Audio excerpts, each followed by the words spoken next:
আসসালামু আলাইকুম সম্মানিত ভিউয়ার্স, কেমন আছেন? আশা করি সকলেই ভালো আছেন। এখানে দেখতে পাচ্ছেন একটা ছাদের স্ল্যাব বিম বাঁধা কমপ্লিট হয়েছে। তো ছাদের স্ল্যাব বিম সঠিক নিয়মে কিভাবে বাঁধতে হয়, কিভাবে কাজটা করতে হয়, কোথায় ভুল হয়ে থাকে, আমাদের বেশিরভাগই ভুল হয়ে থাকে এরকম। তো কম ফাউন্ডেশন এটা হয়। তো আজকে সব ভুল শুধরানোর জন্য আজকে আপনাদের এই ভিডিওটা তৈরি করা হয়েছে। তো এখানে দেখুন আমাদের বিম বাঁধা কিন্তু কমপ্লিট। এখানে আমাদের যে আউটসাইড গুলো রয়েছে, এখানে দূরত্ব রয়েছে 10 থেকে 12 ফিটের মধ্যে।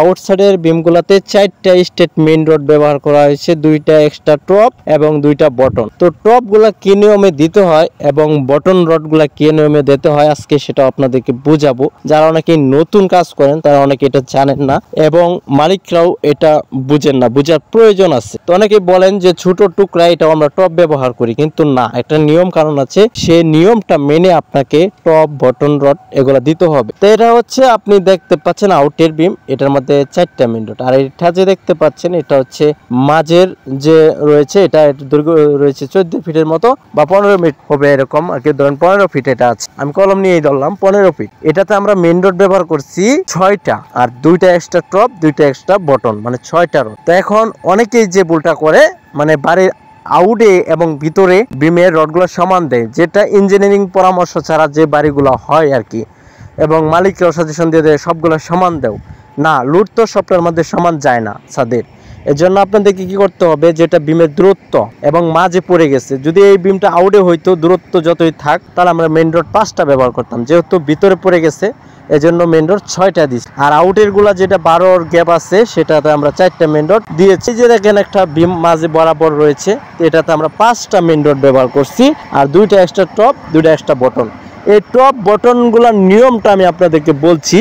এই টপ বটনের নিয়মটা হচ্ছে, টপটা আমরা দিয়েছি L3-তে, মানে একটা বিম যদি আপনার 10 ফিট হয়, 10 ফিটের 3টা ভাগ দিলে দেখা গেছে আপনার 3 ফিট 4 ইঞ্চি আসে, ঠিক আছে? দেখা গেছে 40 ইঞ্চির মতো আসে 3টা ভাগ করলে। তো এই 3টা ভাগে কলমের গোড়া থেকে ওই আপনার দেখা গেছে 3.5 ফিট ধরলাম আমরা, তো 3.5 ফিট পর্যন্ত আমাদের টপ রডগুলো দিতে হবে। আর বটন রডগুলো আমাদের L6-এ দিয়েছি, L5-এ দেওয়া যায়, যে L6-এ দিলে ভালো।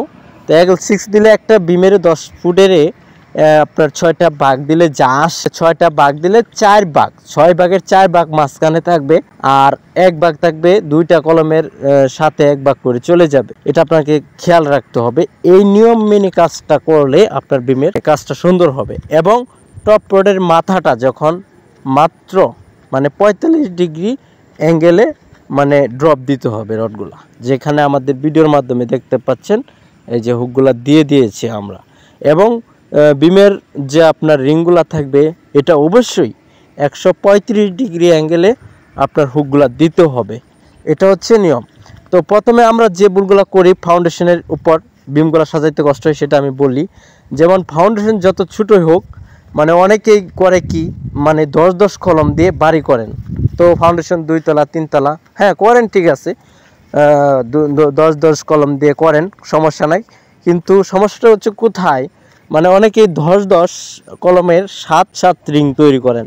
সেক্ষেত্রে বিম সাজাইতে গেলেও অনেকে 7 রিং দিয়ে ব্যবহার করবেন। যেমন ধরেন কি একটা বিমের যদি 15 ইঞ্চি হাইট হয়, সেক্ষেত্রে আমাদের 12 ইঞ্চি বাই 7 ইঞ্চি রিং টানতে হয়। 7 ইঞ্চি দিবেন না, এটাকে আমরা 1 ইঞ্চি ছোট করে দেব, যেন বিমের রডটা কলমের ভিতর দিয়ে যায়। এটা আপনাদেরকে অবশ্যই খেয়াল রাখতে হবে। কলমের সাইজ যতই হোক না কেন, ওই বিমের রিং ছোট করে হলেও, অনেকে বলবেন যে বিমের সাইজ যত 10, ঠিক আছে ভাই 10 থাক, সমস্যা নাই, কিন্তু রিংয়ের সাইজটা ছোট করে হলেও ভিতর দিয়ে দিতে হবে, মানে কলম রডের ভিতর দিয়ে যাবে বিমের রডগুলা, ঠিক আছে? এটা খেয়াল রাখবেন। আর একটা কথা হচ্ছে যে আমরা এটাও বুঝি না যে কভারিং কোথায় কত ইঞ্চি দেব বিমের। দেখেন এটা আউটসাইডের যদি বিম হয়, যেটাকে আলু বাতাসে মানে প্রভাব ফেলবে, মানে তাপমাত্রা নিয়ন্ত্রণ করবে, সেই অলগুলো আছে যে আউটসাইডের যে বিমগুলো আছে, সেগুলো আউটসাইড দ্য কভারিংটা সর্বনিম্ন 2 ইঞ্চি থাকা লাগবে, এটা 100% শিওর। আর ভিতর যদি আপনার কমও থাকে সমস্যা নাই। এখানে তো বিম সাইজ 6 ইঞ্চি দেওয়া আছে, সেক্ষেত্রে 2 ইঞ্চি করে পাচ্ছে, এটা সমস্যা নাই। কিন্তু যেগুলাতে আপনার বড় বড় কলম থাকে, রিং সাইজ 7 থাকে, আউটসাইডের বিমগুলোর কভারিং একটু বেশি দিতে হবে। এটা আপনাকে খেয়াল রাখতে হবে। এই নিয়মগুলো মেনে কাজ করলে বাড়ির কাজ সুন্দর হয়। দেখেন আমরা কিন্তু কলমের রডের ভিতর দিয়ে বিমের রডগুলো নিচ্ছি।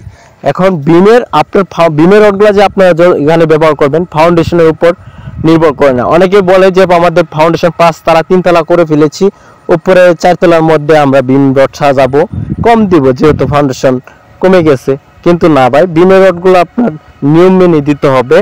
আর বিমের রডগুলো কখনোই আপনার আউট ভিতরে এক হয় না, মানে ভিতরে একরকম হয় বাইরে একরকম হয়। দৈর্ঘ্যের বিবেচনা করেও আমাদের বিমের রডগুলো কম বেশ করে দিতে হয়, এটা আমাদের খেয়াল রাখতে হবে। যারা মিস্ত্রি আছেন এবং যারা কাজ করাইতেছেন তারা অবশ্যই সতর্ক থাকবেন, নিয়ম মেনে কাজ করবেন। এ দেখেন আমরা প্রত্যেকটা কাজ খুব সুন্দরভাবে করছি।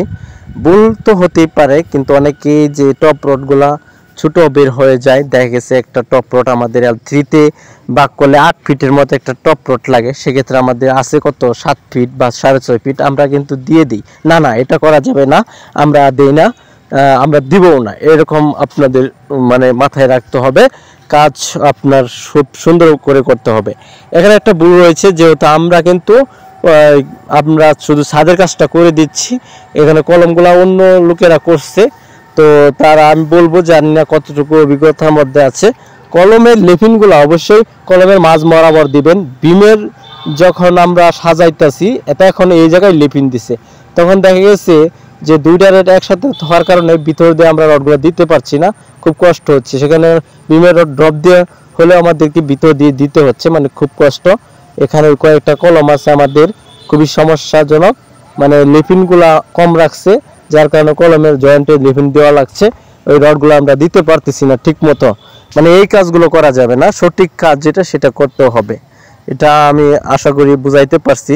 বিমের কাজগুলো খুব সুন্দর করে করবেন। এখানে 1000 স্কোয়ার ফিট ছাদের মধ্যে ধরেন 1100 ফিট হবে, এখানে 700 কেজি বিমের রড 16 মিলি গেছে, এবং আপনার 300 কেজির মতো প্রায় আপনার চুরির বা রিংয়ের রড লাগছে। তো এটা আমি আনুমানিক বললাম, রিংয়ের রডটা আমি সেটা একসাথে ছাদের রড আনা হয়েছে, কয়টা কাটা হয়েছে আমি এখন হিসাব করি নাই, কিন্তু এখানে বিমের রড 700 কেজি গেছে এটা নিশ্চিত। আমি বললাম 1100 স্কোয়ার ফিটের মধ্যে। দেখেন বিমগুলো আমরা যে কাজটা করছি, এখানে ভিতরের যে একটা বিমটা রয়েছে যেটা আপনার 14 ফিট দূরত্ব বা 15 ফিট দূরত্ব, সেটা আমরা 6টা মেন রড ব্যবহার করছি, 2টা এক্সট্রা টপ, 2টা এক্সট্রা বটন, ঠিক আছে। তো আমরা এখন বুঝতে পারলাম যে বিমের কাজগুলো আসলে কিভাবে করতে হয়। তো যদি কারো বোঝার থেকে অবশ্যই আমাদেরকে হোয়াটসঅ্যাপ নাম্বারে লক দিবেন, আমরা আবারও আপনাদেরকে বুঝিয়ে বলবো। তো আশা করি বুঝতে পারছেন। ভালো থাকবেন, আসসালামু আলাইকুম।